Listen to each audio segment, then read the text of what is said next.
Warm welcome to my channel.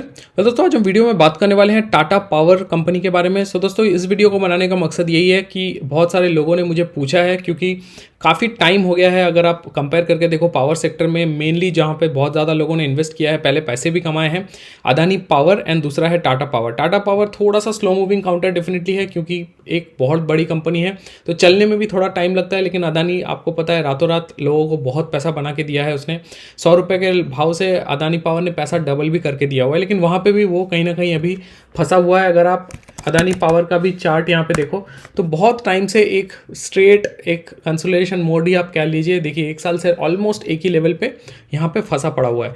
Similarly अगर मैं Tata power की बात करूँ, टाटा पावर का भी सेम स्टोरी है। लास्ट 5 दिन में थोड़ा सा हरकत हुआ है, अदरवाइज महीने भर का आप देखो तो ऑलमोस्ट 0% के आसपास। लास्ट 6 महीने में -1%, लास्ट 1 साल में 2%। तो आप ऐसा नहीं बोल सकते कि आपका पैसा डूब गया, आपका पैसा बेसिकली फंसा हुआ है, कोई उसमें मूवमेंट नहीं हो रहा है।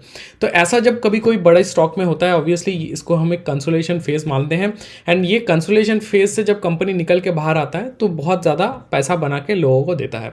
अगर मैं फंडामेंटल्स की बात करूँ दोस्तों, आप देख सकते हो 72,000 का इसका मार्केट कैप है, स्टॉक का पी 28 है, 20 के ऊपर पी मानते हैं तो थोड़ा सा उसमें हम नेगेटिव उसको दे सकते हैं। लेकिन considering rest of the parameters जैसे कि return on capital employed is 9.3%, promoter holding 50% है। हालांकि ये बहुत ज़्यादा इस पर बड़े बड़े जो इसके मदर कंपनीज़ है वहाँ पे बहुत ज़्यादा इसका स्टेक होल्डिंग है, तो यहाँ पे हम इसको प्रोमोटर होल्डिंग को इजीली इग्नोर करके चल सकते हैं, क्योंकि ये इकलौती कंपनी नहीं है जो कि टाटा ग्रुप की लिस्टेड है, तो इसमें कोई दिक्कत वाली बात नहीं है।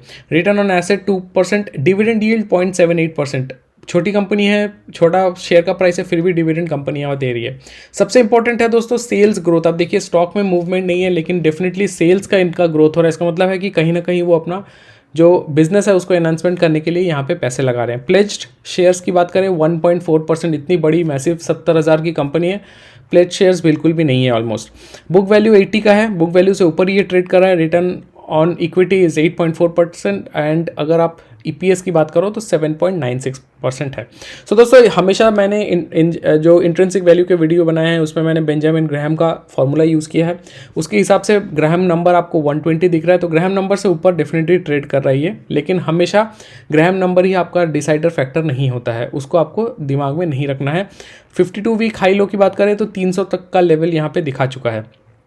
अभी सबसे इंपॉर्टेंट चीज़ यहाँ पे ये है हमको देखना कि यहाँ पे जो प्रोमोटर होल्डिंग है, प्रोमोटर होल्डिंग मैंने कहा कि ये बड़े बड़े कंपनी जो है इस पर अगर कोई पेरेंट अगर ग्रुप है, पेरेंट ग्रुप के साथ में अगर आपका प्रोमोटर होल्डिंग थोड़ा कम होता है तो उसमें कोई दिक्कत वाली बात नहीं है। लेकिन यहाँ पे साथ में एक चीज़ हम और देख लेंगे, जो यहाँ पे नेट प्रॉफिट है। नेट प्रॉफिट की अगर हम बात करें 2011 से आप देखिए ईयर ऑन ईयर, तो हमेशा से ही जो प्रॉफिट मार्जिन है ये पॉजिटिव ही रहा है। तो मार्च 2022 तक ऑलरेडी 2000 एंड TTM अभी तक का जितना फाइनेंशियल ईयर हुआ है उसमें ऑलरेडी 3000। तो आपको दिख रहा है कि ये एकदम बिल्कुल एक्सपोनेंशियल ग्राफ यहाँ पे बनने को मिल रहा है। लेकिन हाँ, शेयर के प्राइस में मूवमेंट नहीं है, जिसके चलते लोगों के मन में बहुत ज़्यादा सवाल है कि ये चल क्यों नहीं रहा है, इसमें क्या प्रॉब्लम हो सकती है। प्रोमोटर्स का भी आप देखिए, प्रोमोटर्स का यहाँ पे स्टेक होल्डिंग 36% था 2019 में, क्वार्टर ऑन क्वार्टर यहाँ पे 46% हो गया। इसका मतलब यही है कि कंपनी के प्रोमोटर्स को भी कंपनी पर भरोसा है, तो इसीलिए वो मार्केट से भी स्टॉक उठा रहे हैं एंड अपना जो होल्डिंग है उसको बढ़ा रहे हैं।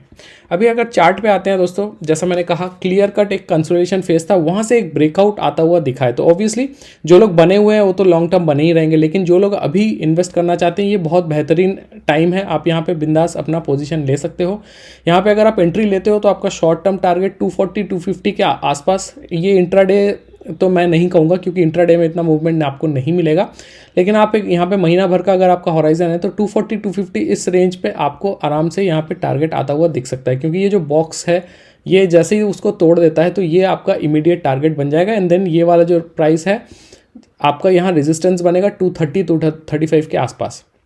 ये तो सिंपल लेवल्स है। लेकिन अगर आप लॉन्ग टर्म इन्वेस्टर हो तो ऑब्वियसली अगर इस ब्रेकआउट के बाद यहाँ पे अगर वो कंसोलिडेट करता है एंड यहाँ पे इसी प्राइस पे एटलीस्ट आपका 14 से 20 डेज़ का यहाँ पे ट्रांजैक्शन जो ट्रेडिंग है वो इसी रेंज पे रहता है। देन जो नेक्स्ट इसका ब्रेकआउट जहाँ पे ब्रेक डाउन एक्चुअली लिया था वो उसका ब्रेकआउट लेवल बन जाता है, तो कहीं ना कहीं 270 280 के लेवल पे वापस हो जा सकता है, जो कि इसका 52 वीक हाई था। जैसे मैंने दिखाया 298 इसका 52 वीक हाई था, 298 के आसपास ये वापस ट्रेड करता हुआ आपको दिख सकता है, लेकिन उसके लिए आपको टाइम लगेगा। लेकिन यहाँ पे दोस्तों अगर आप मेरी पर्सनली मुझसे पूछो तो मैं कभी भी अगर स्टॉक में इन्वेस्ट करता हूं तो अगर मुझे 25-30% भी रिटर्न मिल जाता है वो बहुत है, तो मैं पूरा बुक कर लेता हूं। और अगर उतना ज़्यादा रिटर्न नहीं आ रहा है, अगर 10% भी आ रहा है तो मैं एटलीस्ट 50% बुक कर लेता हूँ। वापस जब डिप मिलता है तो वापस 50% मैं उसमें डिप्लॉय कर देता हूँ। तो उस तरह से पोर्टफोलियो एवरेज भी होता रहता है और आपका जो प्रॉफिट है वो भी बुकिंग होता रहता है। तो ये वाला अप्रोच अगर आप फॉलो करोगे तो उतना ज़्यादा आपके पोर्टफोलियो में नेगेटिव लॉस होके स्टॉक्स बैठे नहीं रहेंगे। तो उम्मीद करता हूँ दोस्तों ये कंटेंट आपको लॉजिकल लगा। कोई और स्टॉक हो जिसका आपको इंट्रिंसिक वैल्यू पता करना है, शॉर्ट टर्म या फिर लॉन्ग टर्म टारगेट पता करना है, तो आप बेझिझक मुझसे पूछ सकते हैं। मैं कोशिश करूँगा उस पर वीडियो बना के अपलोड करूँ। अगर और कोई टॉपिक पर वीडियो चाहो या फिर पुराने किसी भी वीडियो का कोई भी डाउट हो, मैं सारे कमेंट को पढ़ता हूँ, सारे कमेंट के रिप्लाई भी करता हूँ। कोशिश करूँगा जल्द से जल्द आपके सारे क्वेरीज दूर करूँ। एंड उसके अलावा आप अगर चाहो तो मुझे आप ट्विटर या टेलीग्राम पे भी फॉलो कर सकते हो, क्योंकि हमेशा से वीडियो के कमेंट्स में रिप्लाई करना या फिर हर एक वीडियो में जाके आपके कमेंट्स को पढ़ना, उससे इजी मेरे को हो जाता है कि अगर आप ट्विटर पे मुझे कमेंट कर रहे हो तो उस पर मैं रिप्लाई भी आपको तुरंत दे सकता हूँ। वीडियो में बने रहने के लिए बहुत बहुत धन्यवाद। हाजिर होता हूँ एक और कंटेंट लेके। Take care.